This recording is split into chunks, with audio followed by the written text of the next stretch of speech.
Okay, hello and a very good afternoon to everyone here. Thank you so much for joining us today at the ISA seminar titled Modi 3.0, The Future of Indian Politics. The seminar will explore possible trajectories for the remainder of Narendra Modi's third term and reflect on what lies ahead for Indian democracy and broader political imagination. Today, we're delighted to have with us Dr. Rahul Verma, academic visitor, Institute of South Asian Studies, NUS, and fellow at the Center for Policy Research, New Delhi, India. And today's session will be chaired by Dr. Ronojoy Sen, Senior Research Fellow and Research Lead for Politics, Society and Governance at ISAS NUS. Today's session will also be live streamed on the ISAS Facebook page. I shall now invite Dr. Sen to commence the discussion. Thank you. Very warm welcome to today's seminar titled Modi 3.0, The Future of Indian Politics. As most of you are aware, Narendra Modi earlier this month completed 1 year of his third consecutive term and his 11th year as India's Prime Minister. When he was re-elected in June 2024, a year from now, Modi was for the first time dependent on coalition partners. Some of the predictions that this would be a constraint on Modi and his government has in general proved to be unfounded, although arguably they might have, the allies might have exerted pressure on issues like the caste census and the proposed delimitation of constituencies. Plenty though has happened since the beginning of Modi's third term. These include resounding victories for the BJP in state elections in Haryana, Maharashtra and Delhi. Several important policy initiatives like a caste census and delimitation have been announced or at least proposed. Of course, most recently, India and Pakistan had the most intense and widespread face-off in nearly 3 decades. This seminar will examine these key developments and also dwell on some important questions. Are we witnessing the consolidation of the BJP-led dominant party system? Are the religious and caste fault lines becoming deeper? And is there a new phase of identity-based mobilization? What is likely to be the impact of the India-Pakistan conflict on domestic politics, including the coming state elections, most notably the one in Bihar later this year? This seminar will also explore possible trajectories of the remainder of Modi's third term and reflect in general on what lies ahead for Indian democracy. We are fortunate to have Dr. Rahul Verma, who is, among other things, a very familiar face on television channels, to discuss some of these issues. Dr. Verma is an academic visitor at ISAS. He is a fellow at the Center for Policy Research, New Delhi. He is also an associate professor of political science at the law school, Shivnadar University, Chennai, which he'll be joining later this year. Previously taught as a visiting faculty at the Department of Political Science at Ashoka University. Dr. Verma has a PhD in political science from the University of California at Berkeley. He's a regular columnist for various news platforms and a television commentator. He has co-authored with Pradeep Chibber, Ideology and Identity, the Changing Party Systems of India, which came out in 2018, right? And recently co-edited a volume with Sudha Pai and Sham Babu titled Dalits in the New Millennium, which was published in 2023. So without further ado, the floor is yours, Rahul. Rahul will speak for roughly around 30 odd minutes. Okay. And then we shall have enough time, hopefully, for Q&A. Let's see if I have material for 30 minutes, but I'll try. So thank you, everyone, for coming here. And thank you, Iqbal, for inviting me to ISIS. It has been a pleasant 3 weeks, and I hope the next week also goes like this. I was hoping to do a much more academic seminar, but Harnik thought that my hairs are falling and I can actually say something meaningful on big picture topic. And so I'm a bit under pressure because predicting India's future is a task that one shouldn't undertake, but that's the title, so I will try to do. What I'm going to do in next 20 to 25 minutes, I'll basically speak on 5 sort of like points, and hopefully it touches upon the outline that Ranonjoy has presented, and some of those things could be discussed later in Q&A.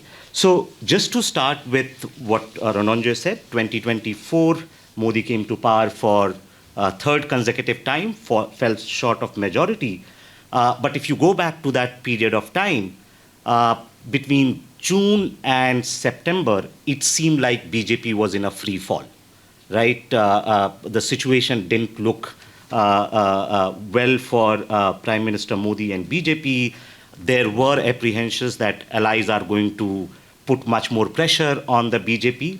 But then BJP won successive state elections, especially Haryana, and then Maharashtra, and earlier this year, Delhi. And it seems now we are back as we were in March 2024, when BJP looked like that they will sweep elections third consecutive time. And so now we are always wiser in the hindsight. So 1 year after, what do we know of what happened in 2024 and thereafter? So first thing, I think now, again, a prediction which may not, pan out.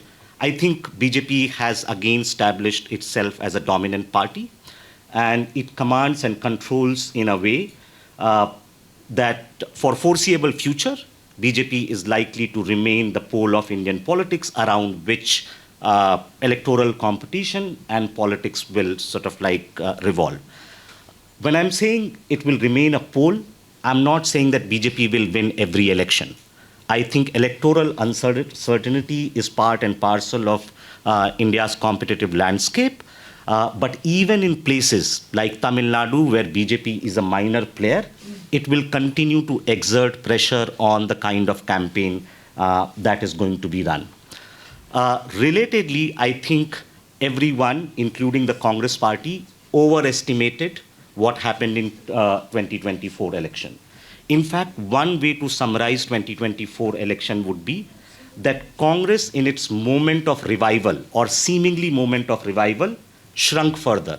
It was the first time that Congress contested less than 400 seats, some 320 to be precise, indicating that Congress has given up its claim on more than 200 seats in the country. Their vote share remained stagnant, and analysis indicate that Congress victories in most part was actually built up on the support base of allies. On its own, Congress was not able to do well in states where it was expected to do well, such as Karnataka. Right? So most of the seats actually came from places like UP, where it was in alliance, and Maharashtra and other kind of things. BJP, in its moment of setback, actually expanded itself. Right? For the first time, they consolidated, even they got a setback in West Bengal, but it became clear that after this election, BJP is going to be the second pole of Bengal politics. They managed to, for the first time, win Odisha. And so if you think of BJP's trajectory post-2014, the first phase, 2014, was a consolidation of BJP in the Northwest. The second phase, post-2019, was their expansion in eastern India. So they entered states like one Assam in 2016, had a significant presence in Bengal, but also won some states in northeast, namely Tripura and Manipur. The third phase looks like, while it will remain out of bounds for BJP, perhaps in coming elections in Tamil Nadu and Kerala, which is the southern front, but their vote shares have increased even in those states, right? So you can see that expansion happening. Something which got unnoticed and unstudied in one effect of Indian politics is that if you think of the results of 2024, Indian politics actually became binodal. Any party that was not part of either the NDA alliance or the UPA or the Congress-led India alliance fell by the side, right? So right from AIDMK in Tamil Nadu to YSRCP in Andhra to TRS in Telangana, AIUDF in Assam, Shiromani Akali Dal in Punjab, any party that was not part of this coalition system actually did not win any seat, right? So in some ways, what seems to be happening, a bipolarization is building up in the party, that if you are party number 3 or 4, you may get some votes, but those votes will not convert into seats. And this also signals that the assertion rise of India's regional party that started in 1990s might enter into sort of like second phase for two reasons. One, most of these regional parties are undergoing an internal transition, right? In some parties, you have the succession complete. So DMK in Tamil Nadu now has its second generation. In Bihar, RJD has its second generation. In Shiromani Akali Dal in Punjab, you have Sukhbir Singh. So that leadership transition in some of these parties have happened, and successful transition, and in some of these parties that transition is still not very clear. For example, in Shiv Sena or NCP in Maharashtra, and that transition is also blowing up some of these regional parties in many ways. So given that regional parties are weakening, opposition does not continue to excite in terms of its political mobilizational ability, my sort of like conclusion is for foreseeable future, we should see BJP in a much more dominant position. Now, the key question is what happened in 2024 and why it suddenly got reversed. And I don't think I have an answer at this moment, but I'll start with a mea culpa. And the mea culpa is this, that so most of us who were study Indian politics and some of us had written on the rise of BJP as a second dominant party after the Congress of 1950s and 60s. In the run-up to election, we overestimated the potential of that framework. We thought, given that BJP dominates, both using its coercive and repressive state machinery and the kind of ideological shift we are seeing, especially after the inauguration of Ram Temple in January 2022, BJP is going to sort of like win what they are saying. Even if there are going to be some minor disturbances, all models actually were predicting that BJP will be around 300 seats. So even if we got, say, 2024 wrong, and you take me back in March 2024, I would still say BJP is going to win. It's just what all the polls were indicating. Polls were indicating that there is a large section of population which is unhappy about its economic situation, but economic situation was divorced from how they were voting politically. What happened between March and June, perhaps two things. I think BJP again sort of like became overconfident and it didn't realize the kind of harm the mobilization on reservation and caste question can do in some states, especially in places like UP. So even if you look at the polls of 2024, they actually got wrong three big states, UP, Maharashtra, and West Bengal to an extent. And that made all the difference. The reason perhaps something like these, like caste census and mobilization on reservation question became critical in a place like UP or Maharashtra, but it didn't have the same kind of effect, say, as in Bihar, because in both these states, BJP did not have a serious, say, a Dalit party or a Dalit face to be able to contain the kind of developments that rapidly took place in during the campaigning months. And one of the reasons why it seemed like BJP is in free fall, because of course there are ambitious faces even within the BJP. And once BJP was restricted with 240 and it seemed like allies might exert some pressure, some of those ambitious men and women within the BJP might have started sort of like moving their own pieces. And so it looked like that nothing is under control, but once they got those electoral victory, it became very clear that Prime Minister Modi and his team is going to be in command. And in some ways what BJP showed in those three elections and also Congress, that BJP is much more adaptive organization compared to Congress. Congress in Haryana and Maharashtra perhaps made the same kind of mistakes which BJP had made in the run-up to 2024 election. Now coming to my third point, and it sort of like should give you some indication of both past and future. 2025 is 100th year of completion of two ideological extremes in Indian politics. RSS was formed in 1925, and so was Communist Party of India, right? And if you look at this 100th year, you know where ideological sort of like center has moved in terms of like politics, right?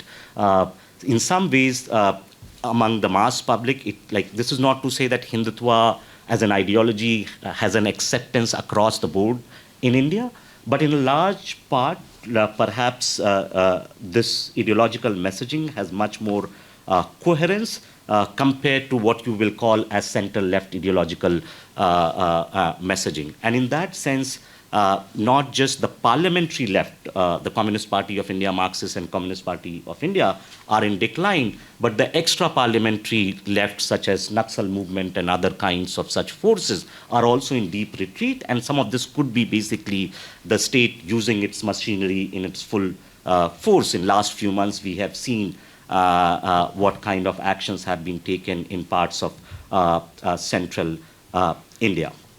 And so, given this, I think some of the issues that Roninger highlighted, the India-Pak conflict, you could think of basically elevating the religion and nationalism dimension, caste census elevating the sort of like caste identities, delimitation, maybe bringing the North-South divide into full focus again. So some of these things are going to play out, but given that BJP is able to take steam out of some of these issues by making its own, right? Like the Congress party mobilized on the caste census. They didn't get any benefit as such in assembly elections of 2023, but 24, because some of Congress allies could much more effectively put these messaging on the ground, and especially comments by senior BJP leader on this question might have aided and helped them a little bit more. So I don't think in that sense either sort of like caste census or India-Pak conflict in that sense will have direct impact on BJP's mobilizational plank, but of course they are going to use it. And given this, I'm like Bihar election this year, BJP and its coalition has slight advantage. I'm not predicting elections. All I'm trying to say, given that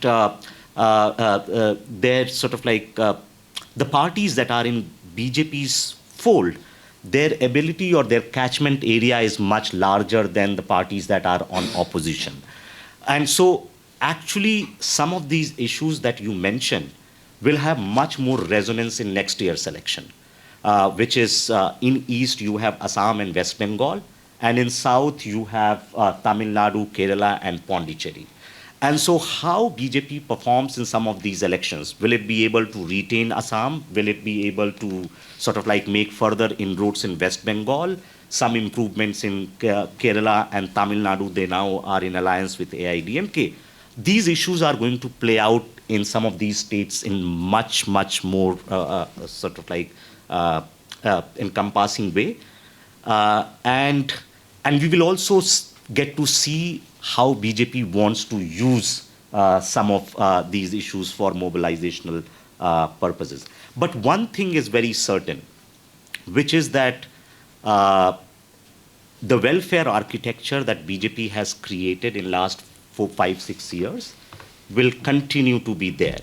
And what it is doing for BJP and for the opposition, so what we should expect, that extreme left-wing kind of mobilization will be unlikely, because BJP's redistributive architecture is going to take steam out of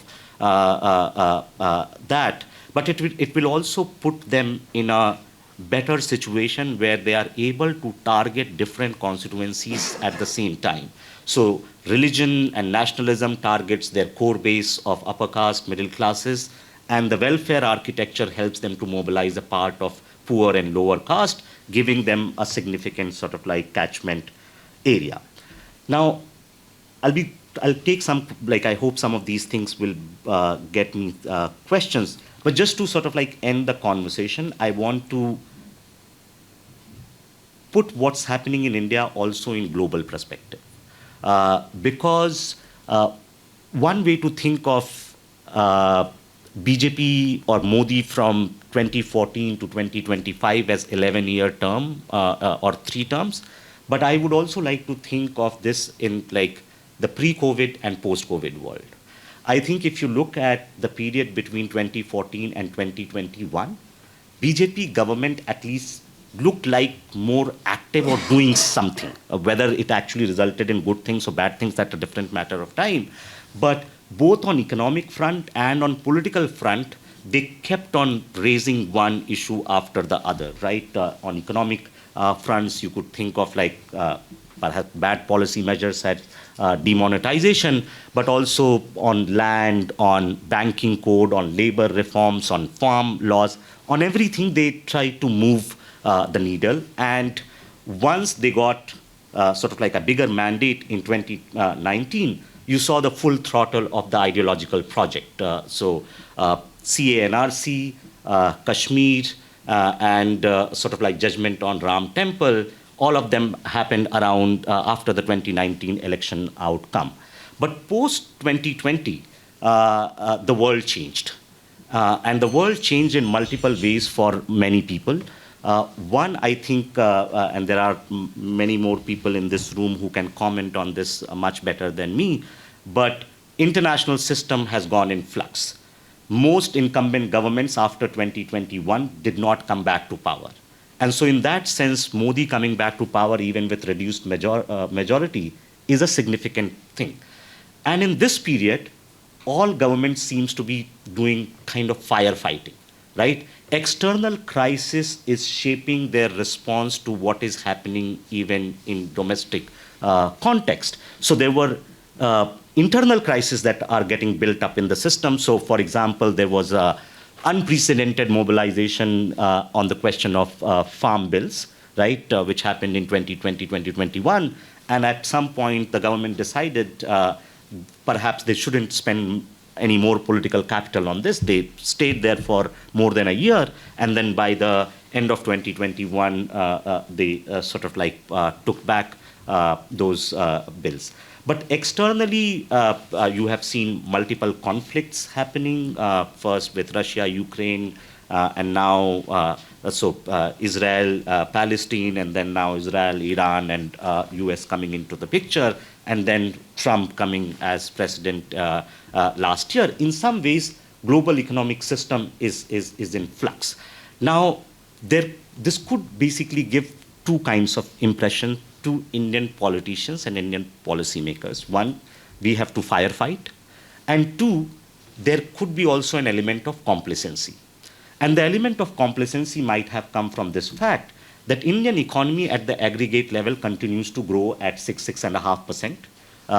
So their own reading, and this is not like I don't have access to top people to know what they are thinking, but here and there in conferences from CA to people like MK Singh, I think the big picture messaging has been that we don't have any pressing policy priorities, right? And this is coming from the fact that we are doing fine in terms of like economic growth. I think they all understand that this economic growth is not bringing sort of like lots of job or moving India's per capita income and other kind of things. But it does not require them to sort of like move the needle in a way that they have to spend some of their political capital. So there could be some complacency that might have been inbuilt into the system. Given that, what should we expect of future of India? So one, I think in short to medium run, BJP is likely to remain the dominant party and poll around which politics would be structured. Opposition will have a lot more work to do.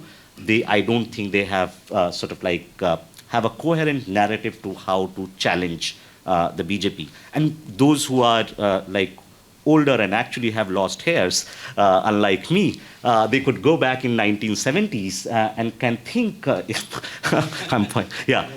so there are some similarities of that moment, right? I think if you can go back in 1970s, the opposition was in a very similar situation. They didn't know how to tackle the dominance of Indira Gandhi and Congress party. And so it could actually take a lot of sort of like time for one, some internal and external crisis that develops within the BJP system, which gives a little bit more opening for the opposition. But opposition has to be ready to be able to channelize some of those openings, right? In 80s, when the crisis created opportunity for the BJP kind of a party, they were able to pick on some of those things. From 1982, Madurai, sort of like religious conversion to mobilization of temple post 1984, some of those things developed, and perhaps BJP was able to take advantage. Whether Congress and other opposition parties can do that, that remains to be seen, especially given they are facing their own set of challenges. Second, I think from the economic and social perspective, it seems that order and stability is much bigger of a priority for the government than high economic growth. And so one way of reading it, it's complacency. The other way of reading is it's better to grow slowly and steadily rather than rocking the boat. And rocking the boat would also mean rocking the political boat. And given its RSS 100th year, I think their plan or their realization would have been, especially there was a lot of talk that RSS pulled back in 2024 and all those kind of things, there must be a realization that a lot of things could be only achieved by controlling the levers of the state. And so if you are in power, you can do many more things rather than being outside the power. And so let's go slow and steady on this thing. And finally, with all this thing, the caveat is that this does not mean that Indian political system is closed.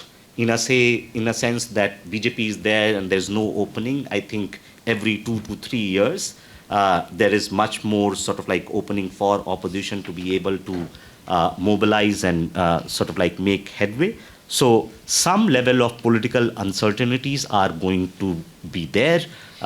If not in 2026, 27 would be the big year, right? Even if BJP doesn't do well, just manages to retain Assam, it would be good for them. But the bigger sort of like issue is going to be UP Uttar Pradesh in 2027 and Gujarat again in December 2027. Those two are in some ways sort of like poles for BJP, right? Gujarat being sort of like home state of both Modi and Amit Shah, and they have been dominant there for last 25, 30 years, but UP because of the numbers that it gives in the parliament. So given what happened in 2024 in UP, I will not rule out any kind of scenario for UP 2027. But till then, I think this is how the ship looks like in vast ocean. So I'll stop here and then happy to answer.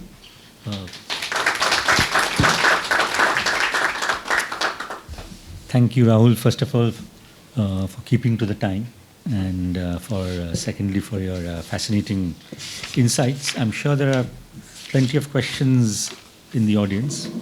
While you sort of mull over your questions, I just have a couple of questions that I wanted to throw at Rahul.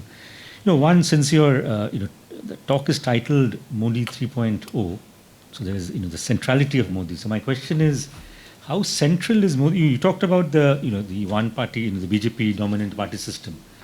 How central is the persona of Modi to this dominance? And you were looking, you were doing some crystal ball gazing, looking ahead. If you take out Prime Minister Modi from the equation at whatever time, it's not going to happen very soon. Is there a wobble in the system? Does the system founder, or is there a there's strength in the party architecture, etc., to sort of carry it through? And again, one could draw analogies to the Indira Gandhi phase that you talked about. And a quick second question is on the caste census. That's something that's occupying a lot of mind space currently. Of course, for providing some context, this is the first time since 1931, right, that the caste numbers are going to be counted.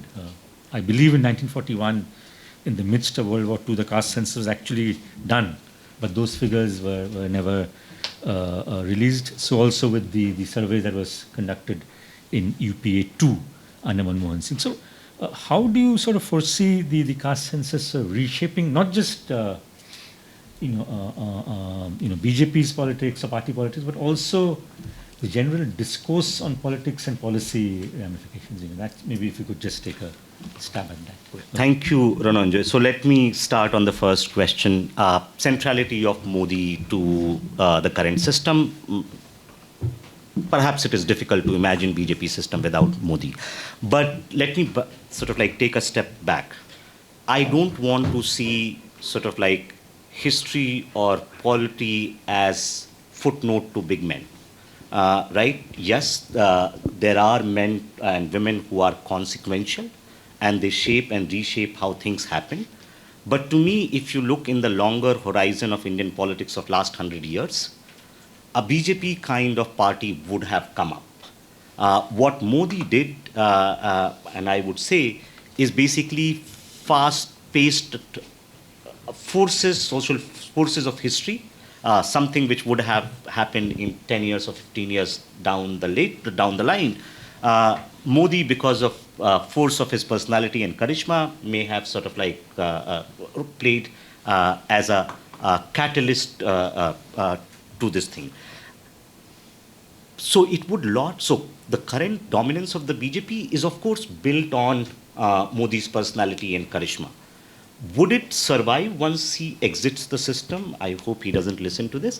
But the whole point is this, right? Of course, like the BJP dominant system is also full of contradiction, right? Modi has maneuvered in a way to build this dominant system by changing the character of BJP itself, right? And so a party which was known as upper caste, middle classes, urban party has suddenly, like within 10 years, penetrated in rural India, gets a lot of votes from lower caste and poor, right? And so BJP is also changing in character. In that sense, when you draw parallel from Indira Gandhi, yes, Indira Gandhi's presence was able to sort of like mask certain contradictions within the system, and once she exited, all those contradictions blew up. So it would depend a lot on who follows Modi, right? If there is an equally charismatic leader, I think some of these things will be subsumed.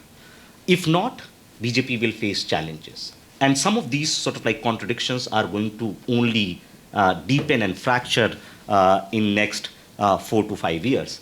Second, I think perhaps in comparison to Congress, BJP is likely to well placed to think of successor, right? And they might have already been started doing this, maybe not like in open door meetings, but I think there must be a plan in motion, but you can put a plan. Ultimately, those with ambition are going to sort of like throttle every kind of plan that you can think of. So in short, Modi remains important to this system, but the longevity of this system is beyond Prime Minister Modi. I think the kind of cultural and ideological shift that we have seen will last even once BJP leaves the system. Forget about, so there is going to be some resonance and after effects and spillover of the kind of things BJP have been able to penetrate in many of the states. On the second question, which is on caste census, so the reason it's an important moment in Indian politics, and it can definitely shape and reshape politics, but how it will do remains unknown. The reason it remains unknown is we don't know exactly the modalities of caste census, how it will be done, what kind of data will be released, and what kind of politics will take place after this. So one reason 2011 socioeconomic caste census never became public is that we heard from leak reports, or everyone heard, not we, is that in that census, some 46 lakh castes were reported. In 1931 census, there were 4,000, right? And so what is this 46 lakh? Is it actually the number of caste, or is it basically some data entry errors and all those kind of things? So what kind of preparation is going to be made in the run-up to caste census is important. Remember, the government actually announced to go ahead with the caste census between Pahalgam and Operation Sindoor, right? So I don't think BJP did it in sort of like on their own. They were pushed against this once the kind of mobilization happened in 2024. So they had to figure out a way to do this because they are worried that even some of their own supporters might be unhappy with this kind of move. But I think options with them are limited. But some of the parties that have mobilized on the caste census, I don't think even they know what to do with it once the data comes out, right? Congress party had done caste census in Karnataka. Now their own party is saying we should do another census in Karnataka because that's old and dated. Telangana hasn't released the findings. We don't know what is happening with the caste survey done in Bihar, right? So because once the genie is out of the bottle, you actually don't know what it will do, right? Everyone thinks that it will benefit them, but it will depend actually on the political discourse that will start happening once it's put into motion. And to me, I think there are multiple issues that are entangled here. So the caste census is also directly linked to delimitation. And delimitation is also directly linked to women reservation in legislative assemblies and parliament. And so given the interlinkedness of all of these things, it's okay to make an announcement, but how it will be done, how it will be recorded, what kind of politics it will be played on the ground, who will benefit, I think all of these remain an open question. Right, yeah, I think there might be more questions on the caste census, an incredibly complicated issue. I do see some hands, Amitendu, and sure. Thank you. Thank you, Ronuja. Rahul, very enlightening and pleasure listening to you.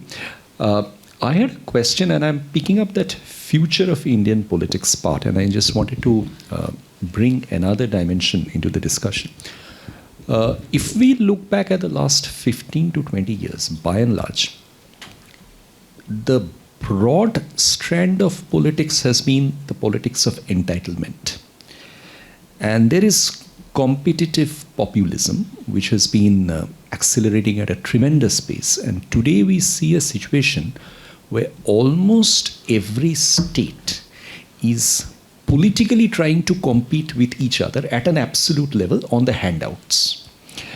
Now, this, of course, is unsustainable, and it cannot continue. But the issue over here is that, is there a political strategy that is sustainable beyond the handouts? Is there something which the political community or the parties can think of which is not connected to this politics of entitlement, which is not connected to the fact that you keep on squeezing the barrel of jobs and keep on making smaller and smaller groups entitled to secure jobs, reservation, all kinds of welfare schemes? So is there something that you think might come at some stage which will actually stop this trend, number one, because this is just not economically sustainable.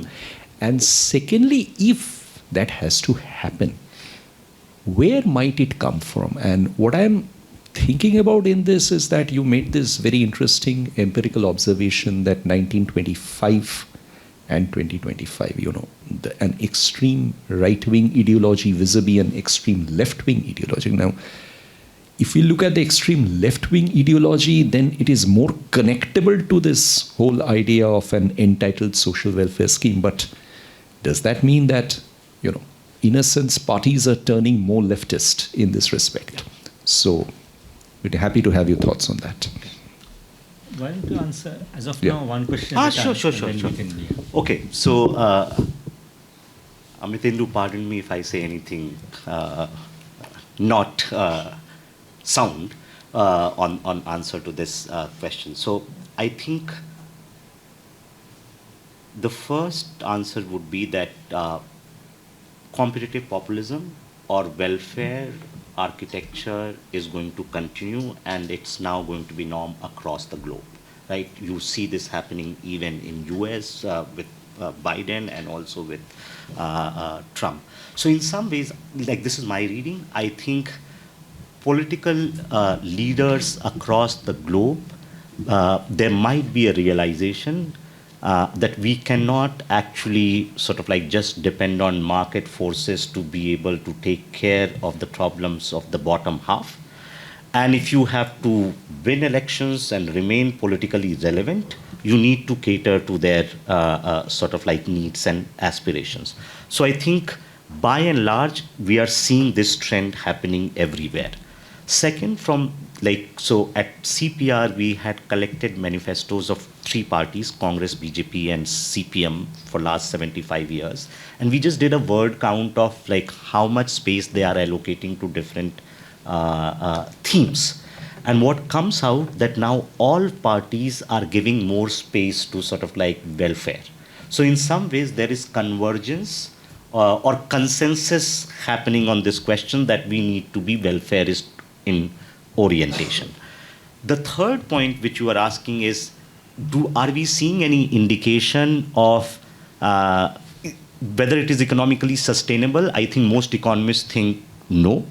Most politicians think yes. That's where I think the point on complacency comes from, because all of them think that we are a 4.2 trillion economy and we are going at a 6.5% rate. Most countries or peers are not doing that well. We are in a good situation to deliver something like this. Second, I think most politicians seem to be acting in a way, economically sustainable part is problem of the next one. Right now, I have to make sure that I come back to power. And so this, I think this may not be winning them votes, but not doing this will definitely cost them election, right? So to basically ensure against any kind of like lower turnout among poor or backlash, they will continue to do this. If something like this has to, say, not stop, but at least become much more rationalized, it has to come from the dominant party. Now, if the dominant party, and this is where like dominant parties most often are not good, because they will take away any issue on which opposition can mobilize and will try to make their own, which actually leaves the opposition with very little options to do anything. So Modi and BJP will accuse other parties of doing this competitive populism, but in every state, they push this in their campaign. And so it leaves very little room for parties that are out of power not to do this. Now, final thing, what are they thinking? That's the hardest part to figure out, because politicians of our time, I'm not saying they don't think, but actually they don't write enough or speak in forums like this for us to get a sense of what they are thinking. Most of the time, they seem to be in campaign mode. And even if you go as a scholar to sort of like have a conversation with them, either they are performing because there are others sitting, or they think you are a potential voter. And so I actually like don't have a good sense of what is their own thinking on this kind of thing.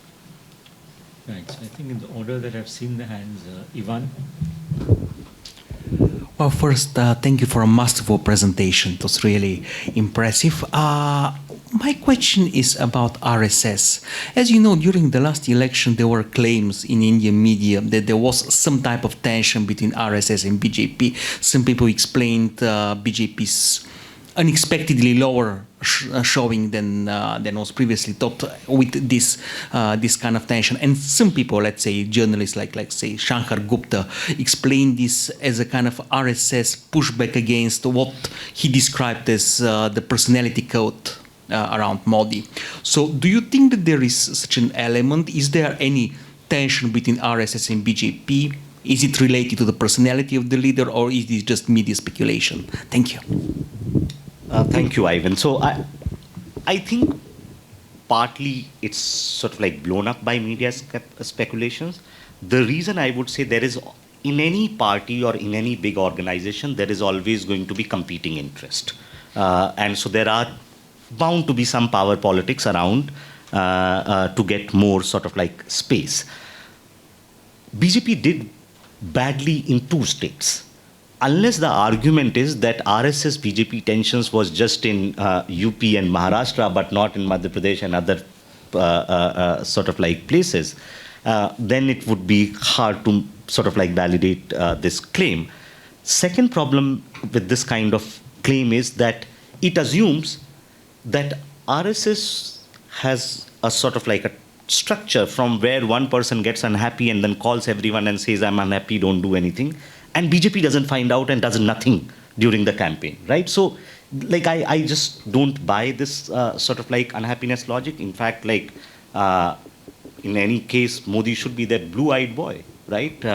He delivered on all ideological sort of like platforms that BJP or RSS has been mobilizing for last 7,500 years.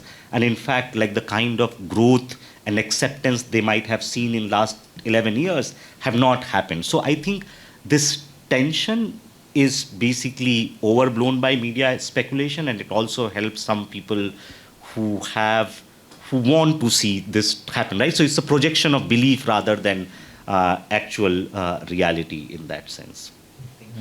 I just realized that we don't have too much time left all of a sudden, and there are many hands. So let me just take questions.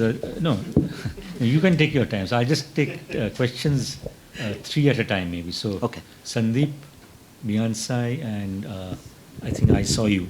And then I'll go to the rest, yeah. Always a pleasure listening to you, Rahul, and I've learned so much over the years from you. I was going to ask more questions, but suddenly, since we don't have time, I'll cut one question. Okay. If you'll allow, and keep it brief. one question and one slide, a comment.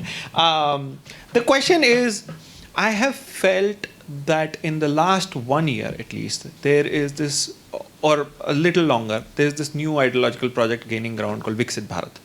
I am now surprised at all sorts of things which kind of get tied to Viksit Bharat. We were in fact talking even today that even the post India-Pakistan speech, it ends with Viksit Bharat as an idea and how this goes into that.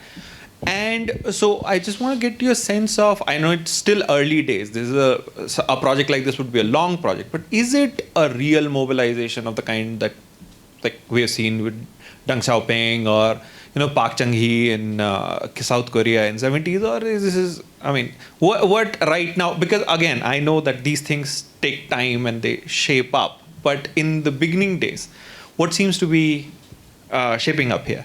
And the comment I had, or just an idea that I'm throwing at you and then perhaps it can be built further, is this, this conversation that about, sorry, one second. This conversation about complacency, right? And I completely, point well taken, that the first term was very active, second term was very ideologically heavy, and the third term seems to be that there's no big project in the offing. But I also, because I have seen Prime Minister Modi when he was Chief Minister, that this person has been since 2004 constantly working, right? Like the idea of complacency setting in, sometimes, I mean, because it has been just, the juggernaut has been going on for so long, I would be at the face of it just skeptical of that as a knee-jerk explanation, although it makes sense that third term of a lot of governments become complacent. Okay. And I would perhaps suggest an alternate explanation, which, I mean, I would like to hear your thought, which is perhaps ideological exhaustion.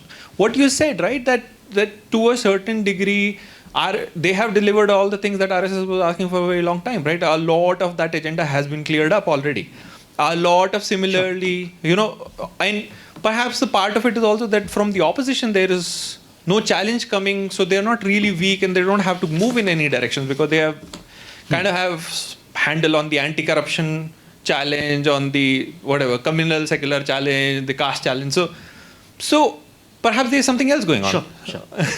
Right, Beyonce, we'll take 3 questions. Thank you, Dr. Rahul, for your insights. And my question is related to the foreign affairs, and given the evolving global orders and Indians' growing strategic assertiveness, and how do you assess the Modi's government, his great power ambitions in his third terms, and especially the recent position in global south, and also the leader of the global manufacturing hub, or the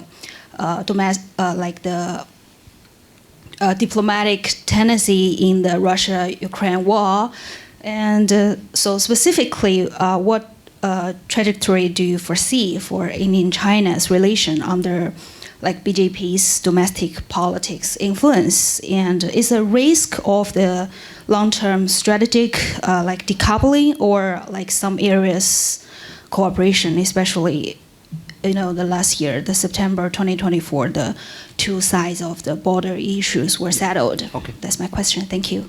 And the last gentleman. Yeah, so my question pretty much builds on the two questions, especially that the lady has. I think Modi 1.0, 2.0, basically, and 3.0 has tried to project the image of India much stronger than what we have seen pre-Modi. Now, is 3.0 or 4.0 going to be really make India as an influential country? Do you think this is going to be a game changer, or like what he said, giving out free handouts is the norm, or can we see all the big countries making an influence today, be it all the big developed countries making a big influence on the international affairs, and there is a lot happening last week, this week, last month, 3 years, and that is also there has been something quick and short which has happened between India and Pakistan also. So do you think Modi should, or Modi will, or this is India should or India will make an impact on the international scene, or be contented with the domestic issues and domestic policies, again adding on to what she said about India and China? Okay. So thank you, three of you, for your question. Let me start with Sandeep's complacency question and then club these questions together. So maybe I didn't use the right word. I see your point that Modi, complacency, not in our way, I know this syllabus and I go in an exam without preparing well. I don't think I meant complacency in that sense, but there could be sort of when we are thinking of this regime, there are going to be many actors, right? Maybe Prime Minister Modi may not be showing that complacency, but within the bureaucratic circles, this kind of complacency, and policy circles, this kind of complacency can get inbuilt. And I think that's why, while the title is 3.0, in my presentation, I wanted to keep it sort of 2021 and after that. I'm also not thinking in terms of if you think of BJP's political ideological project as checklist, then yes, it will seem like an ideological exhaustion, right? You got CNRC, or at least moved on this, you got Ram Temple. But political parties also have to be in a way that they have to invent their reason d'etre, why they exist, right? And so they have to renew that mandate.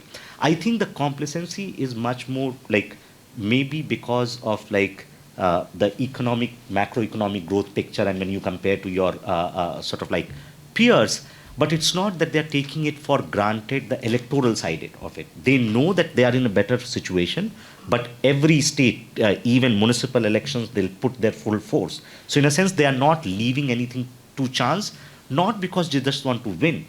They want to win in a way that there is no competition, right? And that is much more to basically meet the next ideological project which you are hinting at.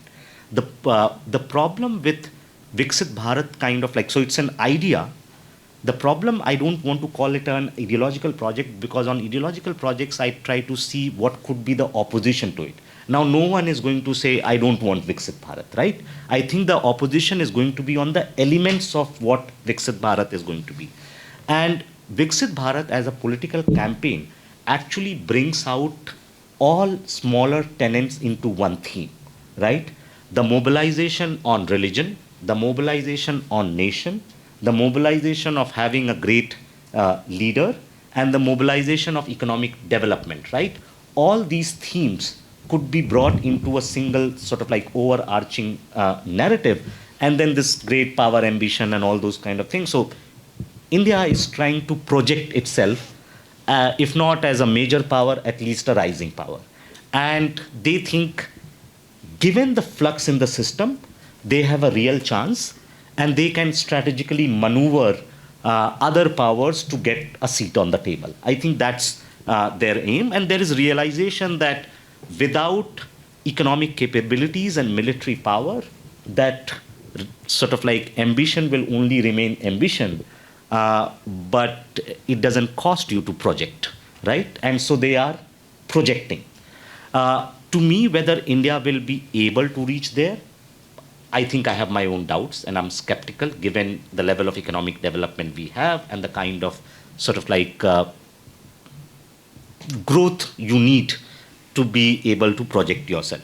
Do I want India to become that? Yes, of course, right? And for that, I would like India to be able to not just cooperate, but take advantage of China.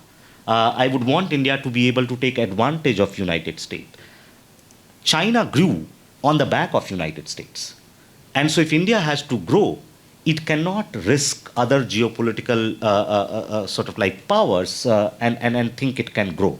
And so I think there is a realization, at least Prime Minister Modi, but that realization also puts them in a tight spot.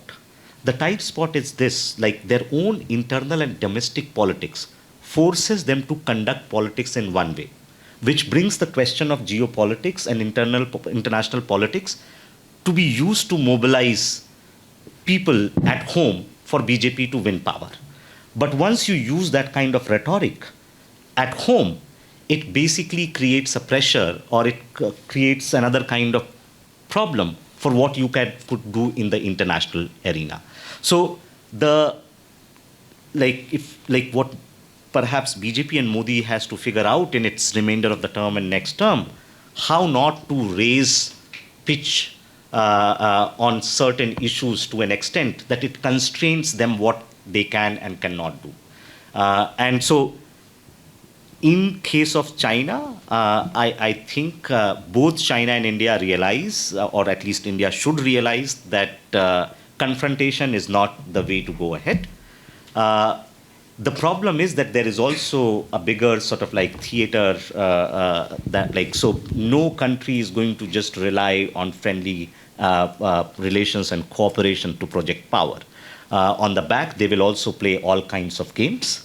And those games, how these leaders are going to interpret and respond. The problem, what has happened in last 5 years, is no leader is getting time enough to respond. They are all reacting to situations. And in reaction, they are basically making more mistakes. So it's not a calibrated strategy how to go forward. Okay. We've almost run out of time, but we'll cut a little bit into the time for networking. And I'll just take all the questions at one go. So, yeah, why don't you go ahead? Yeah, and then we'll go counterclockwise. Thanks for that insight. Iranian parliament has voted to close Hormuz. And Iranian president also spoke to the prime minister yesterday. There was brief on that. How would you see the shutdown of the Hormuz will impact that 6.5 or 6.2 growth you said? In India, oil is very important. And what do you think of the conversation they had, given that Modi is pro-Israeli at the same time dependent on rupee-denominated or paid oil from Iran? So what's happening there, sir? Thank you. Okay, we can just go counterclockwise and just keep your questions very short. Yeah, you can give it to the lady there. Oh, you wanted him to ask. Okay, then we can just... Thank you.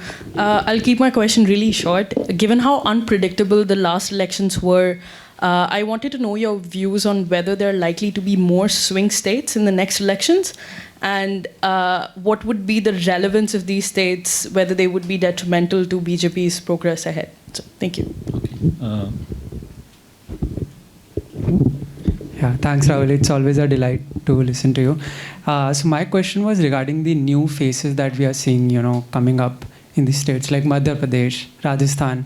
In Rajasthan, the CM is actually like a first-time MLA, right? So I'm just quite curious, what is the strategy? Is it really like pointing towards some political mastery of grooming new leaders, or is it really pointing towards growing centralization even within the party? So, yeah. Okay, so let's start with this I don't question. think there are any more hands. Right? Yeah. It could be actually both, right? And two things can happen simultaneously. So BJP in some ways is when BJP was winning elections in these three states, and I remember we were quite sure that change of guard is going to happen. And the reason, because change of guard is much smoother when you are doing it from position of strength, right?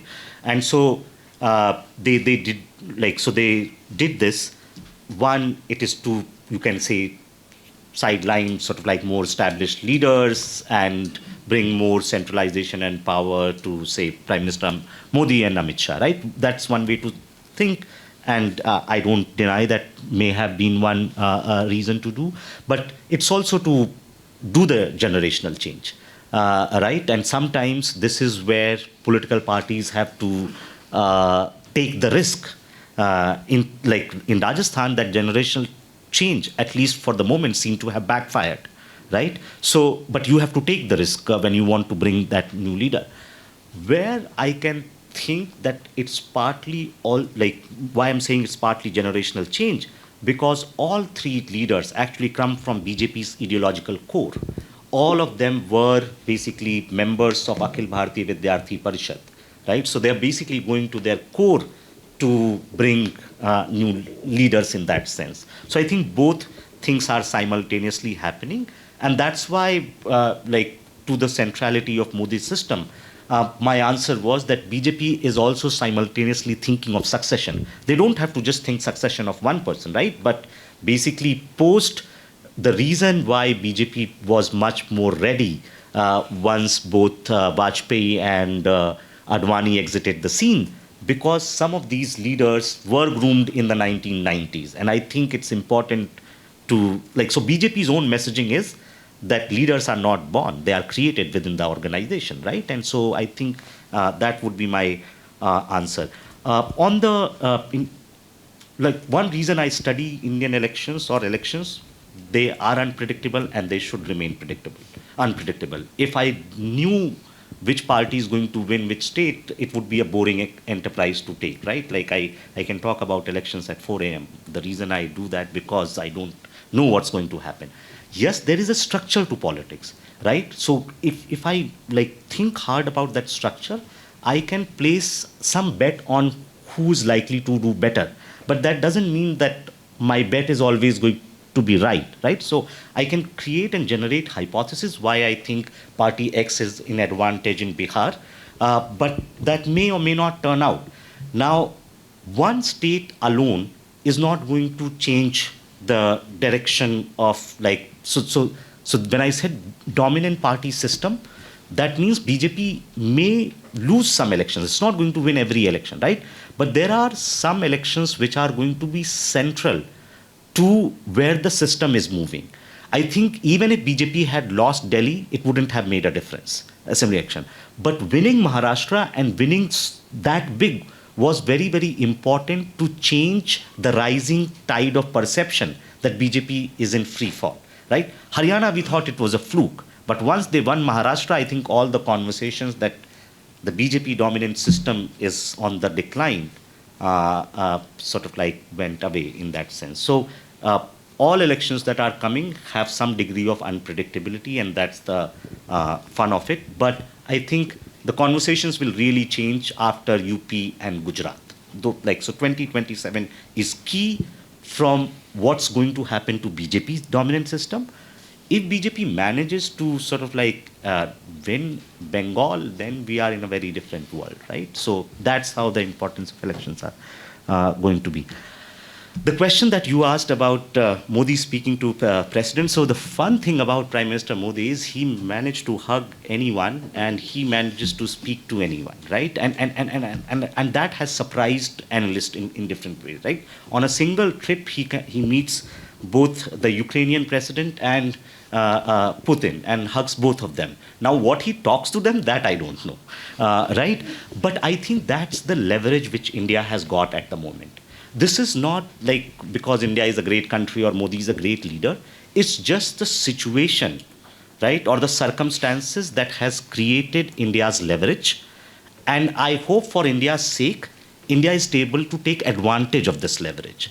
If it's all going to be projecting power and saying we are Vishwaguru, then this leverage will only remain a leverage on paper. But if we manage to do something, then of course, there are going to be some positive change.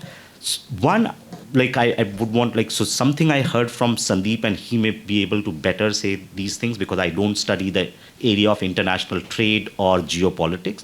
But what he pointed out to me during our lunch conversation, that over a period of time, India's reliance on Iran for oil has actually declined significantly. And so, closer of this space, will it affect India? Yes, it will affect India because India's trade to GDP ratio is very, very high. We are much more integrated in the global international trade system, right? So any conflict and disruptions in supply chain is going to affect India and our growth scenario and other things. But will it affect very, very significantly? I don't know. Those who do like Amitendu or Sandeep might have a better sense. But for India's sake, I would want a much more peaceful world because we have a much larger population to cater, which is poor.